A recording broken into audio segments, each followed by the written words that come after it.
The sun was setting over Oak Hollow Farm, casting a golden glow across the rolling fields. The air was crisp, carrying the faint scent of freshly turned earth and the distant lowing of cattle.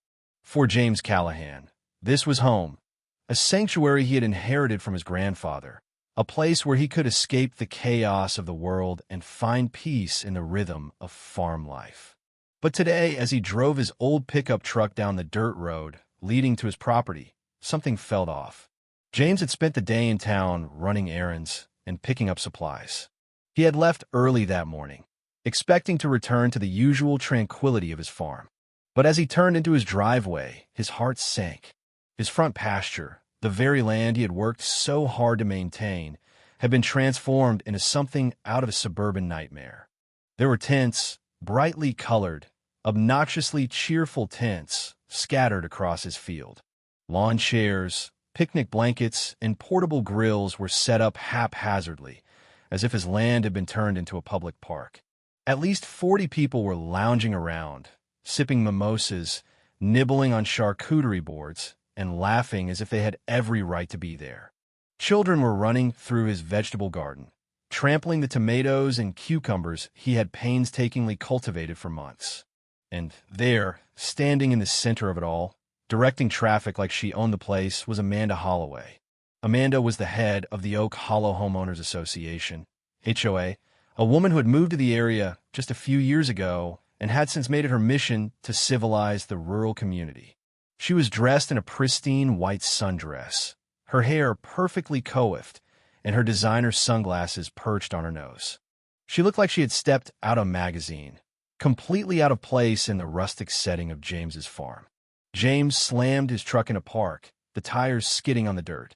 His farm dog, Duke, leapt from the passenger seat, barking furiously as he sensed James's rising anger. James slammed the door shut, his boots hitting the ground with purpose as he strode toward Amanda, his fists clenched at his sides. "Amanda," he said, his voice low and dangerous. "What the hell do you think you're doing on my property?" Amanda turned to face him, a smug smile playing on her lips. "Oh, James," she said, feigning surprise. "You're back early. We were just enjoying this beautiful weather on your lovely land. Isn't it wonderful?" James stared at her, his mind struggling to process the sheer audacity of her words. "You mean the land that I own? The land that you and your little wine club have decided to turn into a picnic ground without so much as a courtesy call?" Amanda chuckled, waving a manicured hand dismissively. "Oh, don't be so dramatic, James. We're just having a little neighborhood get-together. The community needed a fresh, scenic place to bond, and frankly, your farm is much more picturesque than the community park." James took a step closer, his voice dropping to a growl. "You mean the community park that you personally had a hand in shutting down because you wanted to build a decorative pond instead?" Amanda blinked at him, unbothered. "Details, details. The point is we needed a spot, and your farm is just sitting here with all this unused space." "Unused space," James repeated, his jaw clenched so tightly it ached. "Amanda, do you understand the concept of private property? You can't just waltz in here with your wine club and throw a damn festival in my yard." Amanda sighed, exasperated, as if she were dealing with a stubborn child. "Oh, James, stop being so territorial. You've got all these acres and nothing to do with them.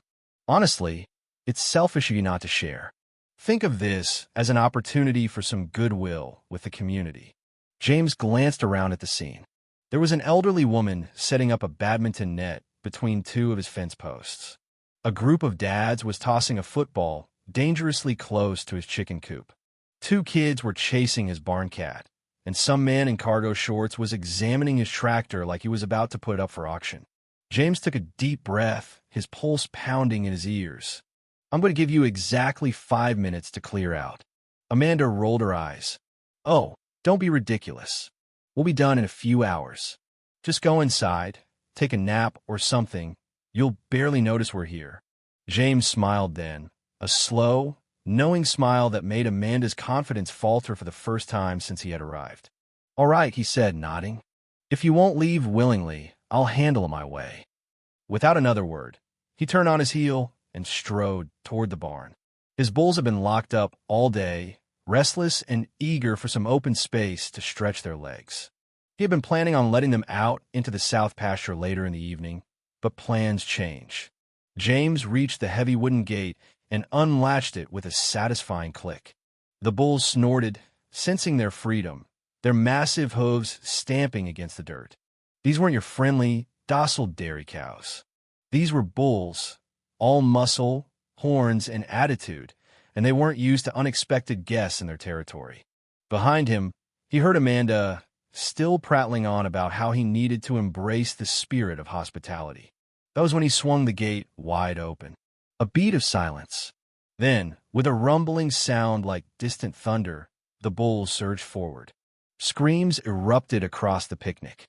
Lawn chairs toppled, wine glasses shattered, and someone knocked over an entire folding table as they scrambled to run. Amanda dove headfirst into a kiddie pool meant for the toddlers. Amanda shrieked, her designer sun hat flying off as she tried to sprint in her high heels. She didn't get far. Her foot got caught in a discarded picnic blanket, sending her sprawling face first into the dirt. The bulls, uninterested in actual violence, merely stomped through the chaos, tossing their heads, snorting, and generally ensuring that nobody had the opportunity to feel too comfortable trespassing on James's land ever again. By the time the last of Amanda's picnic crew limped off Oak Hollow Farm, some of them had lost shoes in the mud, others had wine-stained shirts from panic collisions, and one particularly unlucky man had a streak of barbecue sauce down his leg courtesy of an upturned grill.